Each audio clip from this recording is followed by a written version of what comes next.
सत्यम परम धीमहि। दूसरे श्लोक में ग्रंथ का परिचय देते हुए अनुबंध चतुष्टय बतलाया। ग्रंथ का विषय क्या है, इसके श्रवण का अधिकारी कौन है, इससे हमारा संबंध क्या है और इसको सुनने से हमें फायदा क्या है। ये चार बात, विषयश्चाधिकारी च संबंधश्च प्रयोजनम। और तीसरे श्लोक में श्रीमद् भागवत का दिव्य स्वरूप समझाया कि वेद रूपी कल्प वृक्ष का परिपक्व फल श्रीमद् भागवत है। तो प्रथम श्लोक में किम ध्येयम, हम किसको ध्यावें, ये बताया। दूसरे श्लोक में किम गेयम, हम किसको गावें, वो समझाया। और तीसरे श्लोक में किम पेयम, हम क्या पिएं, वो बताया। तो इन तीन श्लोकों में क्रमशः ध्येय, गेय और पेय को व्यास जी महाराज बतला रहे हैं। श्रीमद् भागवत का प्रथम श्लोक जो मंगलाचरण का है, ये बड़ा चमत्कारी है। इसके सैकड़ों अर्थ हैं। आचार्यों ने इसके एक एक अक्षर पर खूब चिंतन किया है। यदि इसकी विस्तार से चर्चा करें तो भागवत सप्ताह ये मंगलाचरण की व्याख्या में ही संपन्न हो जाए, ऐसा चमत्कारी मंगलाचरण। तो आइए श्रीधर स्वामी पाद के शब्दों में इस मंगलाचरण पर हम चिंतन करें। सत्यम परम धीमहि। एक बात बताएं आपको, कोई अध्यापक जब पढ़ाने जाता है तो जैसी कक्षा में जाता है वैसा ही पढ़ाता है। जैसे विद्यार्थी सामने हो, जिस क्लास के हों, तो जिस क्लास के विद्यार्थी होंगे वो वैसा ही पाठ पढ़ाएगा। परंतु सत्संग की जब कक्षा लगती है तो इसमें प्राइमरी से लेकर के पीएचडी तक सब एक साथ बैठते हैं। अध्यापक एक और विद्यार्थी प्राइमरी से पीएचडी तक के एक साथ बैठे हैं।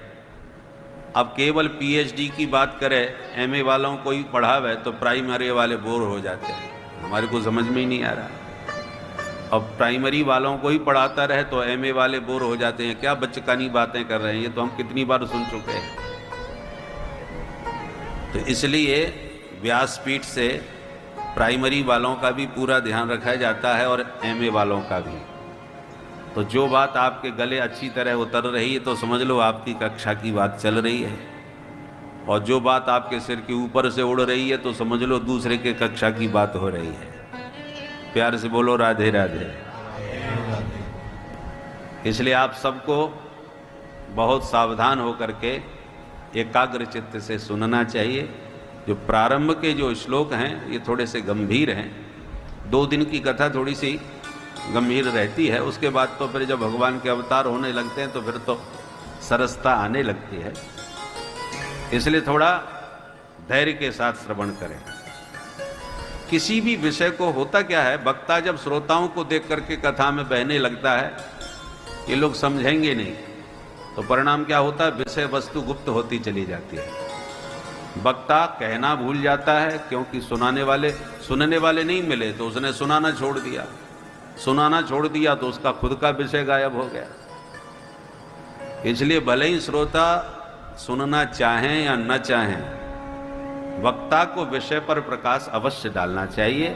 उससे उसका अपना विषय बना रहता है, आत्मचिंतन बना रहता है। और श्रोता जब बार बार सुनेंगे तो एक बार समझ में नहीं आएगा, दूसरी बात कुछ समझ में आएगा, तीसरी बात धीरे धीरे और समझता चला जाएगा।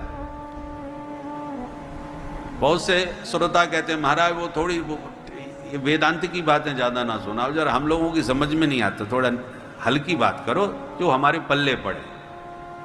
अरे भाई, वक्ता को आप नीचे क्यों उतार रहे हो, आप ऊपर चढ़ने का प्रयास करो।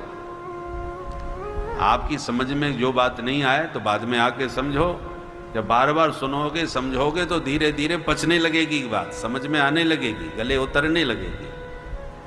परंतु वक्ता को आपने नीचे उतारने का प्रयास किया तो वो अपने स्तर से नीचे उतरा और आप तो नीचे उतरे बैठे ही हो।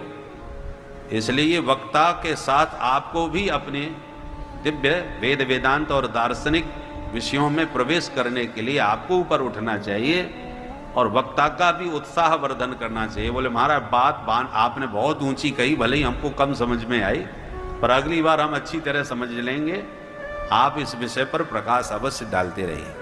वक्ता का जब उत्साह वर्धन होता है तो वो भी और गंभीर विषयों पर प्रकाश डालता है, उससे वक्ता का भी हित होता है और श्रोताओं का भी कल्याण होता है। इसलिए थोड़ा गंभीरता से सावधान होकर के सुनिए। सबसे पहले मंगलाचरण किया जा रहा है, सत्यम परम धीमहि। सत्यम सच्चिदानंद स्वरूपम परम परमेश्वरम धीमहि ध्यायेम। हम सच्चिदानंद परमेश्वर प्रभु का ध्यान करते हैं। अब प्रश्न उठा